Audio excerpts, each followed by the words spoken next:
Hello friends, एक और नई कहानी के साथ दहशत के पिटारे से। एक ऐसी डरावनी कहानी जिसे मौत का खेल कहना ही सही होगा। एक ऐसा भूतिया खेल जिसमें कई लोगों ने मौत को गले लगा लिया। एक शहर के कोने में एक भूतिया घर था। उसकी दहशत की खबर से सभी शहरवासी परिचित थे। उस घर के आसपास कई एकड़ जमीनों तक कोई घर नहीं बना था। दरअसल उस घर के आसपास कोई रहना ही नहीं चाहता था। एक बार एक टेलीविजन सीरियल डायरेक्टर उसी भूतिया घर में एक लाइव रिकॉर्डिंग सीरियल शूट करने का मन बनाता है, जिसका नाम वह मौत का खेल रखता है। इस खेल में चुने हुए प्रतिभागियों को भूतिया घर के अंदर पूरी रात गुजारनी होगी और इस दौरान हर कमरे में कैमरे लगे होंगे जो इनके डर भरे पलों को रिकॉर्ड करेंगे।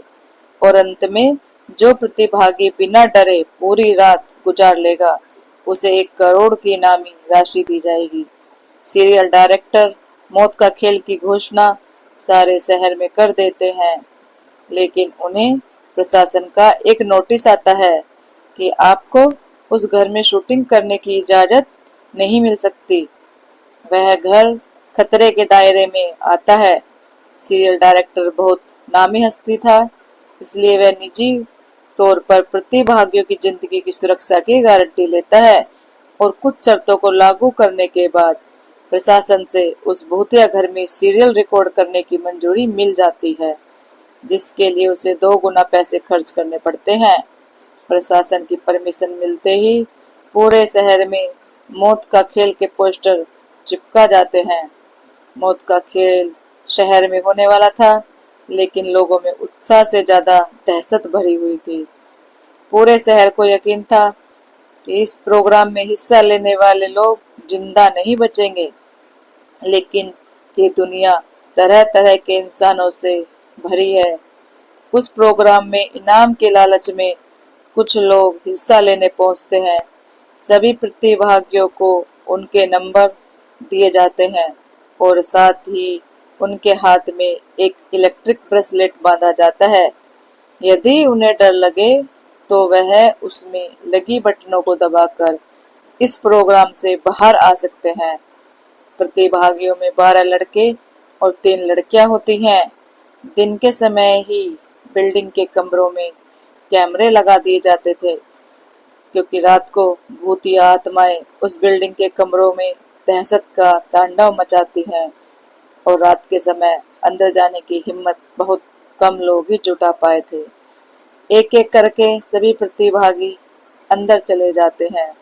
सभी अपने नंबर के हिसाब से अपने कमरे को चुनते हैं और अंदर जाते ही सभी को अंदर से ताला लगाकर चाबी बाहर फेंकनी होती है। दरवाजा का ताला इलेक्ट्रॉनिक बनाया गया था। उनके हाथ में लगे ब्रेसलेट के बटन दबाते ही वह ताला खुल सकता था, लेकिन यह बात उन्हें बताई नहीं गई थी। अगर किसी प्रतिभागी ने वह ताला खोला तो प्रतिभागी प्रतियोगिता से बाहर हो जाएगा, जो कि कैमरे की रिकॉर्डिंग में दिखाई देगा।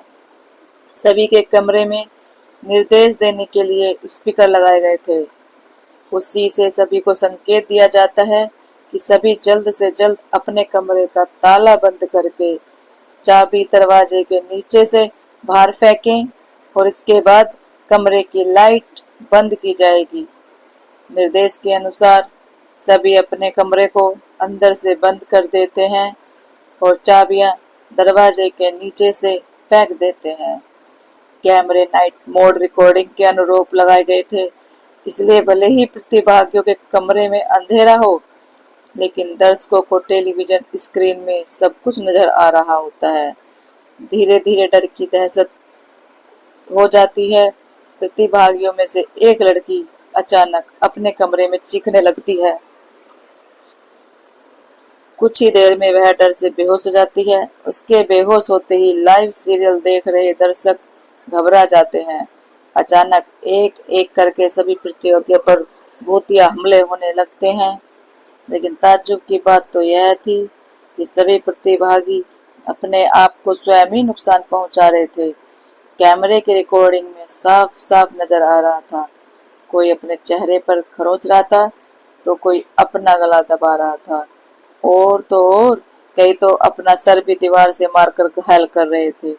दर्शकों का डर बढ़ते देख बिल्डिंग के नजदीक सरकारी अधिकारी पहुंच जाते हैं, क्योंकि प्रोग्राम को प्रशासन की शर्तों के अनुरूप रिकॉर्ड करने की परमिशन दी गई थी, जिनमें से एक शर्त यह भी है कि यदि किसी प्रतिभागी को शूटिंग के दौरान मेडिकल की जरूरत पड़ेगी तो तुरंत डॉक्टर उपलब्ध करवाया जाएगा।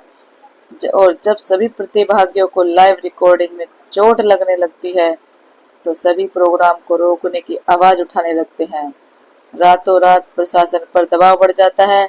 दर्शकों में दहशत फैलते देख प्रोग्राम का प्रसारण रोकने के आदेश आ जाते हैं। तुरंत प्रोग्राम का टेलीकास्ट रुक जाता है और अब जद्दोजहद होने लगती है।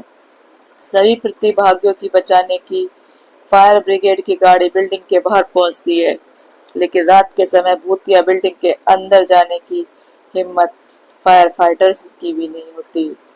सभी बाहर से खड़े होकर प्रतिभागियों की मौत का तमाशा देख रहे थे, क्योंकि सभी उस बिल्डिंग के खूनी इतिहास से अच्छी तरह वाकिफ थे। कमरे में लगे हुए स्पीकर की मदद से सीरियल का डायरेक्टर प्रतिभागियों को ब्रेसलेट का बटन दबाकर बाहर आने का निर्देश देता है, लेकिन किसी प्रतिभागी को स्पीकर से कोई आवाज सुनाई नहीं देती, और न ही प्रतिभागी इतना कंट्रोल में थे कि वे ब्रेसलेट की बटन दबा सकें। देखते ही देखते सभी प्रतिभागी लाइव रिकॉर्डिंग में ही आत्महत्या कर लेते हैं, लेकिन सब जानते थे कि यह भूतों के द्वारा किया गया नरसंहार है। सुबह होते ही सबकी लाशें निकाली जाती हैं और सीरियल डायरेक्टर को भारी मुआवजे के साथ कई साल की जेल की सजा सुनाई जाती है, और इस बिल्डिंग को हमेशा के लिए नो विजिट जोन घोषित कर दिया जाता है। और इसी के साथ यह कहानी समाप्त होती है। दोस्तों, अगर आपको मेरी यह कहानी अच्छी लगी हो तो लाइक, कमेंट और शेयर करें, चैनल को सब्सक्राइब करें। Thank you.